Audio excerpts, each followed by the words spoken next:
문제가 생기고 난 다음에 많이들 오시는데 사실은 문제가 생기기 전에 오시는 게 제일 좋아요. 결혼기념일에 부부 상담을 받는 부부도 있거든요. 서로를 위해서. 그런 방식이 저는 좋다고 생각합니다. 예, 그래서 사실 저도 어렴풋이 그런 생각이 들어서 네. 저희 천혜로에 이제 대표님을 모시고 네. 충실한 가정이 되는 거는 누구나 잘하겠거니 이렇게 믿는 것보다는 중년이 돼서 약간 권태가 왔을 때 이럴 때도 대표님처럼 이렇게 전문가한테 상담을 받아보는 것도 다시 부부활력을 찾는 하나의 방법이지 않을까. 아, 그럼요. 매우 예. 좋죠. 그렇게 하시면. 예, 그래서 찾아온 거거든요. 감사합니다. 네. 자막 이제 깔아드리면은 조금 이 세포 언니 사무실에 많이 좀 네. 상담 3일 네. 경제독립 TV라고 하면 네. 잘 좀 부탁드리겠습니다. 아유, 그럼요. 당연하죠. 예. 네. 그럼 이제 세 번째 질문인데요. 불륜 장소 1순위는 옛날에는 뭐 등산 이런 데서 많이 불륜이 났다 그러는데 요즘도 여전한지 아니면 새로운 장소가 있는지. 옛날에 등산이다, 뭐 어떤 때는 테니스다, 어쨌든 골프다 그러는데 불륜 장소의 1등은 회사예요. 아, 회사. 네, 직장 내가 회사가 1등이고요. 그 다음이 이제 동창회, 3등이 이제 동호회. 그러니까 골프라든지 아니면 탁구라든지 여러 명이 모여서 함께하는 활동들 있잖아요. 혼자 운동하는 게 아닌 거. 그래서 모임이 있는 자리들은 무조건 바람이 나고요.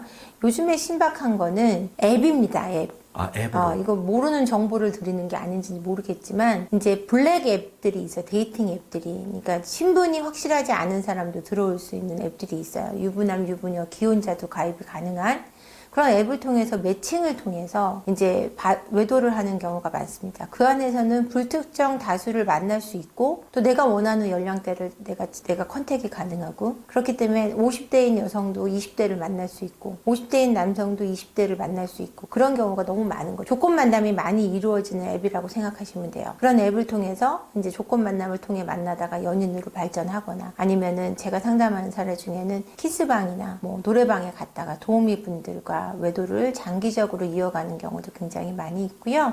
그다음에 오픈 채팅방이라 그래서 깨똑이나 여러 가지 뭐 무슨 마켓, 무슨 앱들을 통해 보면 그 안에 보면 모임들이 이제 많이 생겼어요. 앱을 통해서도 너무 많이 지금 불륜들이 일어나고 있어서 그런 불륜에 대한 상담을 제가 굉장히 많이 하고 있습니다. 그러니까 딱 그런 앱을 통한 모임에 가면 싱글즈보다 기혼이 더 많이 있습니다. 요즘에는. 오히려 그런 목적으로 오신 분도 많고. 네, 그런 목적으로 거기로 오는 거죠. 이성을 만나기 위해서. 낮 시간에 뭐 커벙이라든지 아니면은 뭐 산책 번개, 등산 번개 이런 식으로 해서 그런 동호회가 또 그 안에서 만들어집니다. 그 안에서 너무나 많은 불륜들이 발생하고 있기 때문에 요즘에 회사를 맞먹는 그 수준의 불륜들이 그런 앱을 통해서 이루어지고 있습니다. 대표님 만나고 이런 말씀은 처음 듣는데 굉장히 새로운 세상도 많이 있는 것 같네요. 네. 예. 그러니까 스마트폰 안에서 너무나 많은 불륜이 일어나고 있어서 불륜을 꼭 밖에 나가서만 한다라고 생각할 수가 없고 폰 안에서 모든 불륜이 일어나고 있다고 생각해도 과언은 아닐 것 같아요. 요즘은 폰으로 메시지도 전송하고 사진도 전송하고 다 되니까 네. 정말 신속하게 또 실시간으로 네.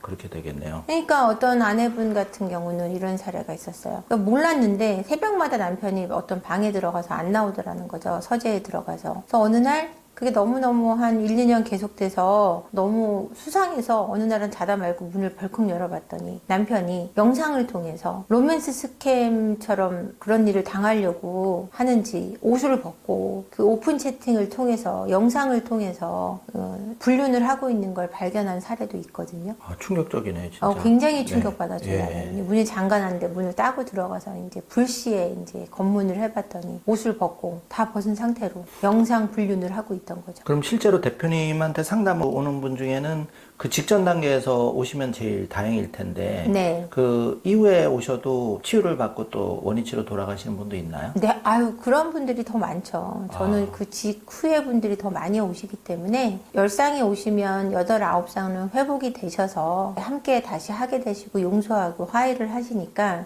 근데 이런 게 있는 거예요. 이제 부부 상담을 이제 그런 일이 있은 다음에 오시면 그분들은 기본적으로 회복하고자 하는 뜻이 있으신 분들이기 때문에 제가 되돌리기는 굉장히 쉽습니다. 생각보다. 그러니까 쉬운 일이 아닌데 쉽다고 하는 거는 그들이 의지가 있기 때문이에요. 의지가 있는 분들을 대상으로 제가 상담을 한다는 건 굉장히 행운이죠. 그래서 많은 분들이 회복되고 가정을 회복하고 아이가 생기기도 하고 둘째, 셋째를 낳기도 하고 첫애를 갖기도 하고 많은 힘든 사례들을 이겨내시는 분들이 더 많습니다.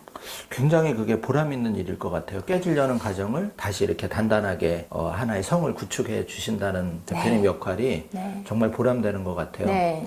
보람되고요. 행복하죠. 그러니까 에너지를 제가 일을 정말 많이 하거든요. 365일 중에 360일 지금 일을 하고 있는 것 같은데 좀 줄이려고 생각 중입니다. 근데 그 에너지로 제가 일을 할 수 있는 것 같아요. 굉장히 지치고 힘들다가도 그분들이 오셔서 회복해서 손잡고 나가거나 막 사이좋게 가는 걸 보면 카타르시스도 느껴질 정도로 그렇게 행복해요. 어떤 감동적인 영화를 한 편 보는 것보다 더 그렇죠. 드라마 같은 그리고 그런 느낌이 들죠. 개그 콘서트 보는 것보다 더 웃기고요. 행복하고요. 너무 귀엽고요. 사랑스럽고요. 그 두 분들이. 그리고 제가 하는 일에 대한 이렇게 전율이 느껴질 만큼 행복해요. 아, 그래서 그 세포언니라는 뜻이 또 나름대로 있다면서요? 네, 세포언니란 뜻이 몸속에 있는 50조의 세포 하나하나가 행복하자고 이제 막 움직여 다니거든요. 그래서 세포의 완전체인 인간은 더 행복해야 된다라는 슬로건입니다. 정말 너무 좋은 뜻인 것 같아요. 네.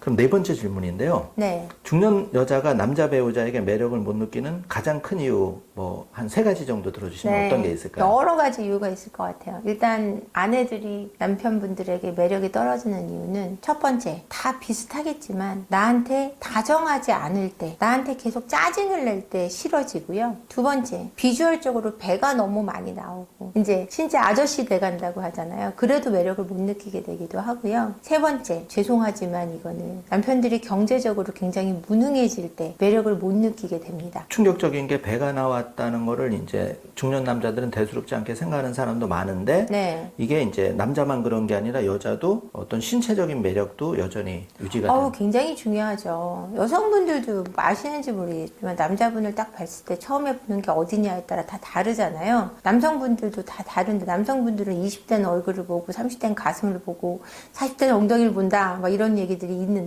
여자분들도 남성의 팔 근육이나 아니면은 뭐 등이라든지 이런 탄탄한 등, 탄탄한 배, 뭐 이런 것을 보고 성적인 그 자극을 받거든요. 그랬을 때 정말 괜찮았던 내 남편이 자꾸 아저씨가 돼갈 때 너무 예뻤던 내 와이프가 아줌마가 돼갈 때 느끼는 실망감과 같다고 생각하면 될 것 같아요. 예를 들어서 남편이 아내한테 치마 좀 입으라든지 외모에 신경 쓰라든지 또 아내는 남편 배를 만지면서 뱃살 좀 집어넣어 이런 말이 좀 잦아든 많이 한다는 거는 조금 각자가 신경을 써야 된다는 신호를 그럼요. 그리고 건강을 위해서도 신경을 쓰셔야 되는 부분이기도 하고요. 이렇게 여성분들은 지방이 이 내장 밖으로 이렇게 올라와서 배가 불러오지만 남성분들의 배의 지방은 내장 안으로 생긴다고 제가 알고 있거든요. 그래서 건강이 훨씬 치명적이라고 알고 있어요. 그러니까 건강을 위해서도 그렇고 내 아내에게 매력적으로 보이기 위해서라도 조금 긴장하고 노력하는 건 서로에게 훨씬 더 좋은 느낌을 주지 않을까요? 그럼 중년 남성분들은 이혼 안 당하기 위해서 조금 건강한 몸, 뱃살을 집어넣는 노력도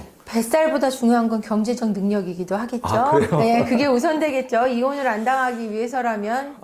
열심히 투잡을 뛰어야 된다. 네, 경제적인 능력과 그리고 외도를 하지 않는 것 그것이 굉장히 중요한 요소일 것 같습니다. 중년 하긴 돈 남성들. 문제가 굉장히 또 큰 부분을 차지할 것 같아요. 여성들은 거의 상향혼을 원한다라고 알고 계시잖아요. 많은 분들이 남성분들은 덜하신데, 근데 그게 내가 안정적으로 내 아이를 키우기 위한 조건이 경제적인 게 기반이 되기 때문에 절대적으로 필요하기 때문에 그런 부분에 대한 기대치는 아내분들이 끊임없이 갖게 되는 것 같습니다. 그럼 갑자기 퇴직했거나 좀 빨리 회사에서 나온다고 하더라도 내가 이만큼 고생했어 보다는 바로 나오자마자 새로운 일자리도 알아보고 적극적인 경쟁활동을 하는 게 부부관계에도 많이 도움이 되겠네요. 도움이 되죠. 근데 저는 그거는 부부관계에 도움이 되는 걸 떠나서 저는 정말 일을 열심히 하고 잠깐 퇴직을 하거나 이랬을 때는 아내분들이 진짜 힘이 돼줘야 된다고 생각해요. 매력을 못 느낀다라고 말씀을 드린 건 그건 사실이긴 하지만 그렇지 않은 아내분들도 분명히 있고요. 있어야 된다고 저는 생각해요. 왜냐면 남편이 기운이 빠지고 힘들었을 때 정말 응원해주는 아내에게 남편도 더 사랑을 느끼고 더 여자로서 더 아껴주고 싶고 인정 욕구를 채울 수 있고 이럴 때 또 부부 사이가 좋아질 수 있는 것 같기 때문에 남편분들이 노력하는 것과 더불어서 아내분들의 이해와 그때 응원이 필요하다고 생각합니다. 가끔 여자분들은 그 부부 관계를 하나의 무기로 삼아서 네. 잠자리를 갖지 않는 걸로 남편에게 보복을 한다든지 네. 풀이를 한다든지 이런 분도 계시다고 하는데 있죠. 그런 경우도 심해지면 이혼이 되거나 서로 또 딴 일을 알아보거나 이런 사유가 될 수 있나요?